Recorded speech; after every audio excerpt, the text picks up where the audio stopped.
Halo Bapak Ibu Saudara yang dikasihi Tuhan, kita berjumpa lagi dalam Perenungan Intim dengan Allah. Pada hari ini, hari Kamis tanggal 25 Juni 2026, kita sama-sama untuk mendengarkan dan merenungkan sebagian daripada firman Tuhan yang bertemakan hikmat yang dibutuhkan dunia. Sebelum kita membaca dan merenungkan firman pada hari ini, mari sama-sama kita berdoa terlebih dahulu. Bapa yang baik, terima kasih Tuhan Yesus untuk hari ini. Kami mau membuka hati dan pikiran kami mau duduk dan diam untuk mendengarkan dan merenungkan firman-Mu pada hari ini ya Bapa. Berikan kami hikmat, biarlah setiap firman yang disampaikan kiranya dapat menjadi rema bagi setiap kami ya Bapa. Kami mau hidup seturut dengan kehendak-Mu. Terima kasih ya Bapa, kami siap mendengarkan, kami siap merenungkan. Terima kasih Tuhan Yesus, dalam nama Tuhan Yesus, haleluya, amin. Pada perenungan hari ini yang berfokus dalam Yakobus pasal 3 ayat 13-18. Dalam pembacaan Alkitab 1 tahun kita terdapat di dalam Yeremia pasal 46-47, dilanjut kepada Injil Matius pasal 28. Saya harap Bapak Ibu Saudara-saudari menyempatkan waktu terlebih dahulu untuk membaca ayat-ayat yang sudah disebutkan. Pada perenungan hari ini ayat emasnya yang terambil dalam Yakobus 3 ayat 13, saya akan membacakannya demikian firman Tuhan. Siapakah di antara kamu yang bijak dan berbudi? Baiklah ia dengan cara hidup yang baik menyatakan perbuatannya oleh hikmat yang lahir dari kelemah lembutan. Kita hidup di zaman di mana informasi tersedia di ujung jari, namun ketenangan jiwa terasa begitu jauh. Kita berada di era ledakan kecerdasan buatan, teknologi yang canggih, dan gelar akademis yang berderet. Namun ironisnya, kita juga melihat dunia yang semakin terfragmentasi, keluarga yang retak, dan kebencian yang mudah tersulut di media sosial. Mengapa kecerdasan manusia yang luar biasa ini tidak mampu menciptakan kedamaian di ruang tamu kita sendiri? Jawabannya adalah karena dunia seringkali salah mengira bahwa kecerdasan adalah hikmat. Kecerdasan bisa membangun gedung pancakar langit, tetapi tidak bisa membangun mesbah cinta di dalam ruangan. Kecerdasan bisa memenangkan argumen, tetapi seringkali menghancurkan hubungan. Secara teologis, hikmat sejati bukan tentang seberapa banyak yang kita ketahui, melainkan tentang seberapa dalam kita mengenal Allah dan bagaimana pengenalan itu mengubah cara kita memperlakukan sesama. Keluarga yang berhikmat bukanlah keluarga yang tidak pernah punya masalah, melainkan keluarga yang di dalamnya ada aroma Kristus, sebuah ruangan di mana keberadaan disampaikan dengan kasih dan kekuatan ditunjukkan melalui kelemah lembutan. Hari ini dunia tidak butuh lebih banyak orang pintar yang sombong. Dunia haus akan keluarga-keluarga yang memiliki hikmat dari atas. Tokoh gereja terkenal bernama Charles Spurgeon yang berkata, hikmat bukanlah kemampuan untuk melihat masa depan, melainkan kemampuan untuk melihat tangan Tuhan di masa kini dan bertindak sesuai dengan karakternya.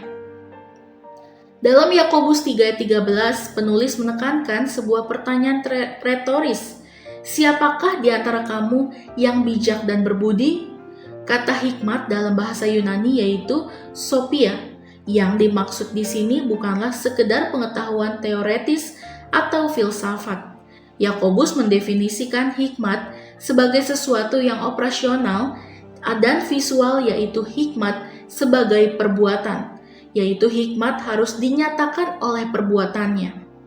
Artinya, jika tidak ada buah dalam tindakan, itu bukan hikmat. Cara hidup yang baik yaitu hikmat berkaitan dengan anastrope atau gaya hidup secara keseluruhan, serta kelemah lembutan yaitu prautes, yang artinya ini adalah kata kuncinya. Kelemah lembutan dalam bahasa aslinya bukan berarti kelemahan, melainkan kekuatan yang terkendali. Seperti seekor kuda perkasa yang tunduk kepada kendali penunggangnya. Demikianlah orang berhikmat adalah orang yang memiliki kendali diri karena rohnya tunduk pada Allah. Berikut adalah poin-poin detail mengapa hikmat surgawi menjadi kebutuhan mendesak bagi keluarga dan lingkungan kita saat ini. Yang pertama, hikmat menghancurkan kesombongan dengan kerendahan hati. Dunia mengajarkan kita untuk meninggikan diri, namun hikmat Tuhan mengajarkan kita untuk memiliki pandangan yang rendah hati tentang diri sendiri. Di dalam keluarga, hikmat ini membuat kita berhenti merasa paling benar dan mulai menghargai orang lain. Seperti tertulis dalam Filipi 2 ayat 3, dengan tidak mencari kepentingan sendiri atau pujian yang sia-sia. Sebaliknya hendaklah dengan rendah hati yang seorang menganggap yang lain lebih utama daripada dirinya sendiri. Lalu yang kedua, hikmat menjadi penawar bagi kekerasan dunia. Dunia penuh dengan konfrontasi dan kemarahan. Hikmat yang diwujudkan dalam kelemah lembutan adalah satu-satunya cara untuk memutus rantai pertengkaran dalam rumah tangga. Kelemah lembutan adalah kekuatan untuk tetap tenang saat badai emosi melanda. Seperti tertulis dalam Efesus 4 ayat 2 yang mengatakan, "Hendaklah kamu selalu rendah hati, lemah lembut, dan sabar. Tunjukkanlah kasih-Mu dalam hal saling membantu." Lalu yang ketiga, hikmat menciptakan atmosfer sukacita yang stabil. Kecerdasan duniawi hanya memberikan kesenangan saat situasi baik, namun hikmat Tuhan memberikan sukacita yang melampaui keadaan. Keluarga yang berhikmat tetap bisa bersyukur meski dalam masa sukar karena mereka memelihara pandangan yang tinggi tentang kedaulatan Allah. Seperti tertulis dalam 1 Tesalonika 5 ayat 16-18, "Bersukacitalah senantiasa, sebab itulah yang dikehendaki Allah di dalam Kristus Yesus bagi kamu." Lalu yang keempat, hikmat mengubah cara kita memandang orang lain. Dunia cenderung menghakimi, namun orang yang berhikmat memiliki pandangan yang murah hati. Mereka melihat pasangan, anak, atau sesama bukan sebagai beban, melainkan sebagai pribadi yang juga dikasihi Tuhan.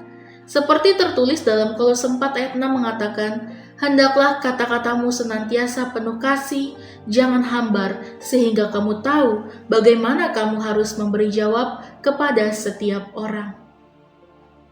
Refleksi kita pada hari ini, hikmat yang dibutuhkan dunia dimulai dari meja makan kita, dari bagaimana kita menanggapi kesalahan pasangan kita, dan dari cara kita mendidik anak-anak dengan kasih bukan amarah.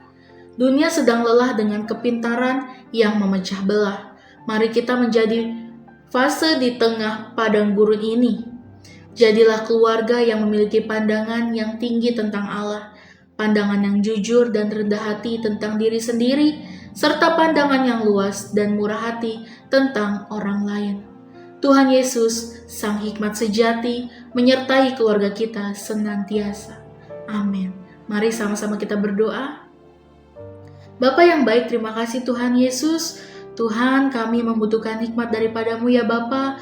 Berkati keluarga kami ya Bapa, berikan hikmat daripada-Mu. Kau berkati kepala rumah tangga, Engkau memberkati ibu rumah tangga, Engkau memberkati setiap anak-anak dalam keluarga kami.